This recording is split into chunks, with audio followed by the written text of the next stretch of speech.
here, the role of internal auditors. Internal auditors must have sufficient knowledge to evaluate the risk of fraud and the manner in which it's managed by the organization, but are not expected to have the expertise of a person whose primary responsibility is detecting and investigating fraud. We have covered this standard.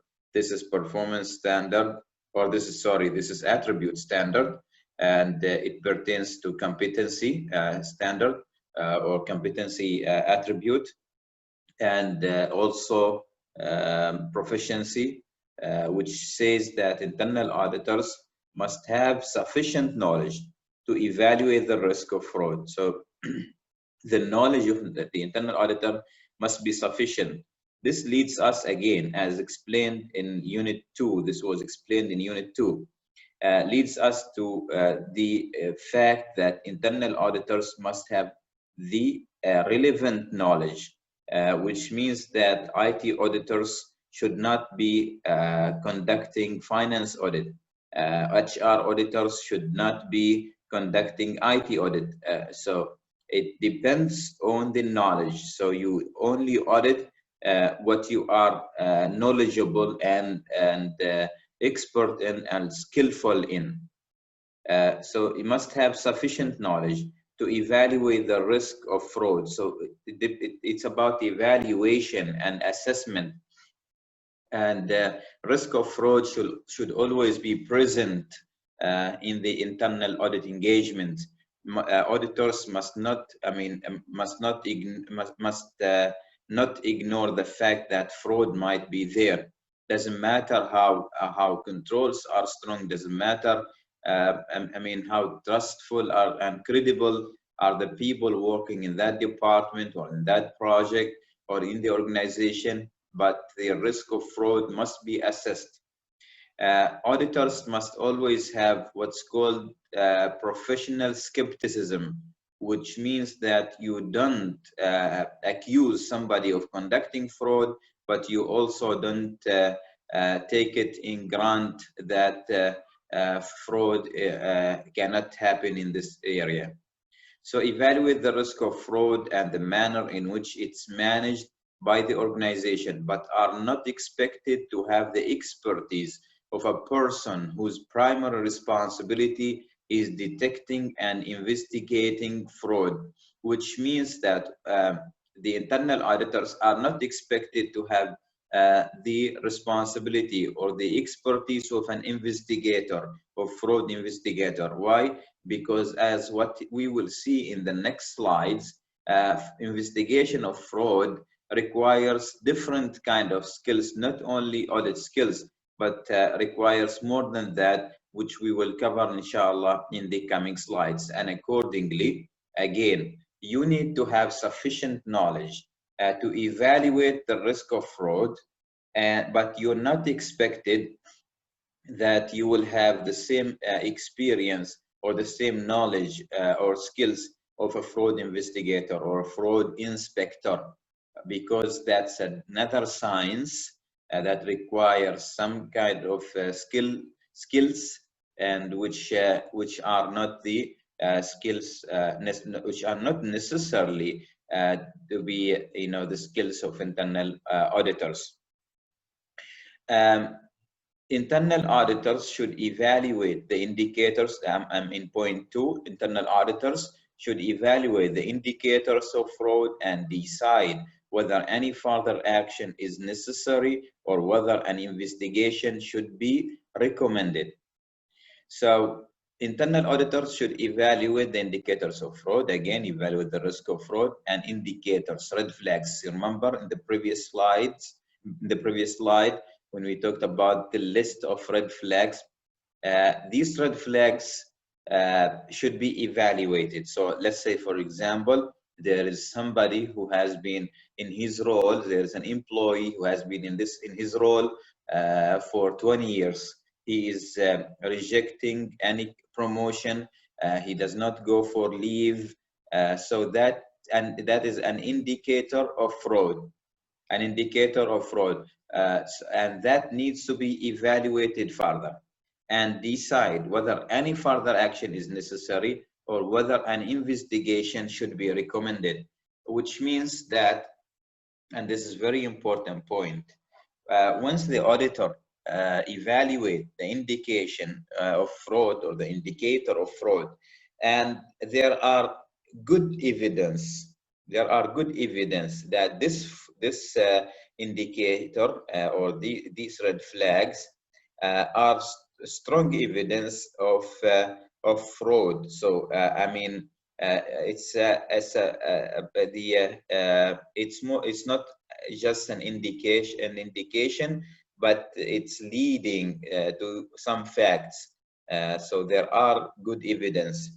If that is the case, so let's say, for example, there is this person who has not left his position neither for leave nor for promotion. He has been, for example, treasury officer for 20 years. Okay, that's an indicator of fraud. Now, with the assessment and evaluation of this indication of fraud, the auditors discovered some kind of discrepancies in the, for example, treasury and the cash account in bank, which are not explained. Okay, so there are some discrepancies, and these discrepancies of cash are not explained. I mean, there are no supporting documents, for example, or the management could not explain this kind of differences. In this case, we went an extra mile from just an indicator to some kind of evidence that is that there is a fraud, or there is a potential fraud.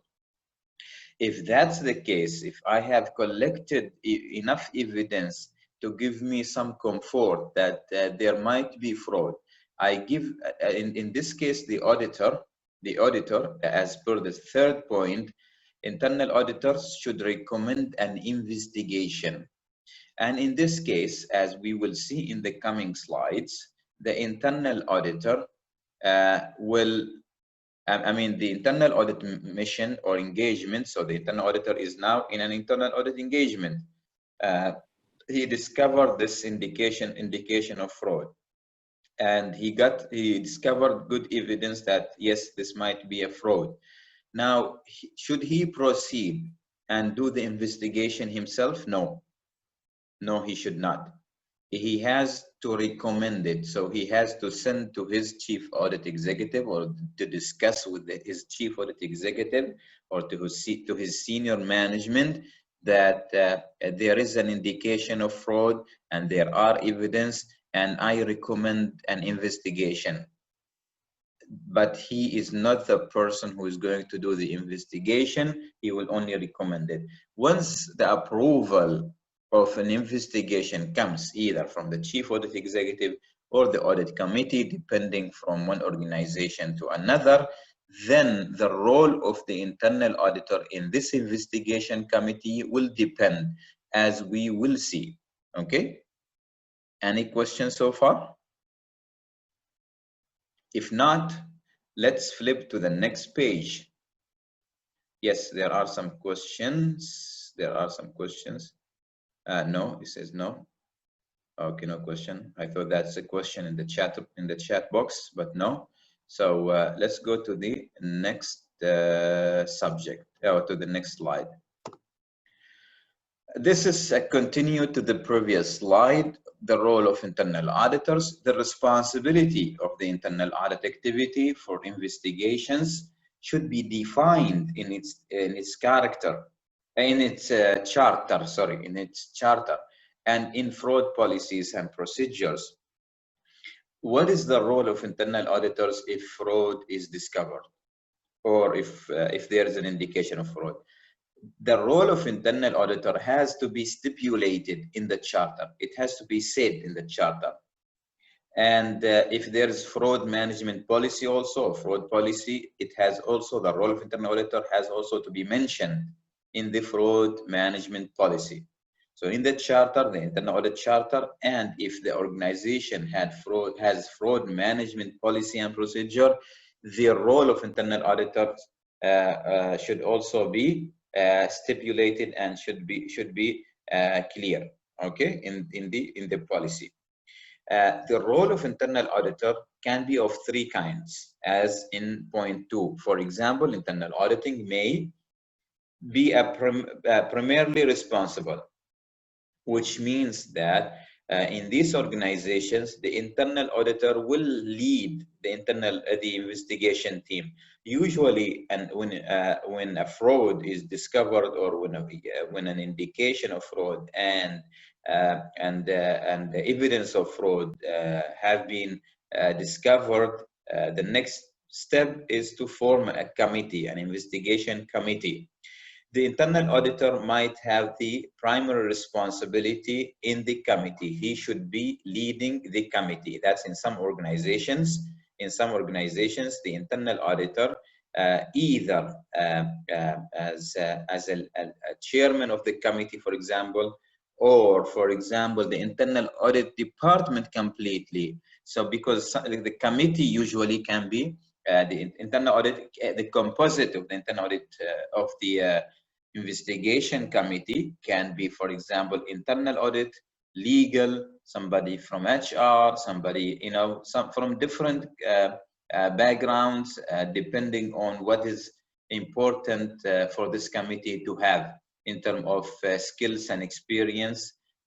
So it could be that, and in this case, if he has a primary responsibility, then in this case, the internal audit department should be leading the committee,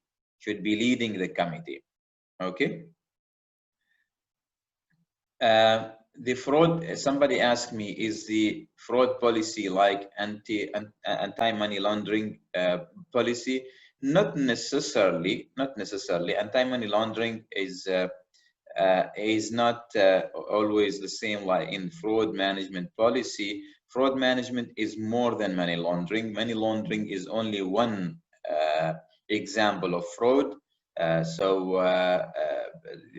Fraud policy is broader. So if a money laundering, any kind of cases of money laundering, then fraud policy will be triggered, will be applied, just like any kind of other kinds of fraud. So that's a fraud policy.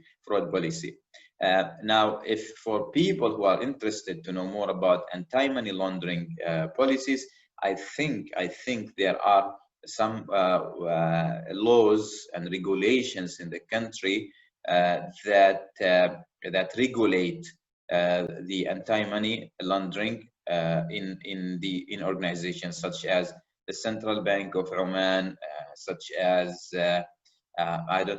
could be that also some other than the CBO that have anti-money laundering. I think in the there is one center that belongs to the police who are responsible also for financial crimes. Also, they have laws that are relevant to, or laws that regarding anti-money laundering. So I urge you to, if you are interested to know more about this subject, to refer to these anti-money laundering policies in the country. Otherwise, fraud policy is broader, is not specific only for anti-money laundering. I hope that answers your question. Now, going back to our topic, so auditors can be primarily responsible, which means that they will be leading the investigation. The second is they can be acting as a resource. Now, the resource can be of different ways. An internal auditor can be a resource just by being a member in the committee, or can be a resource of documents and evidence.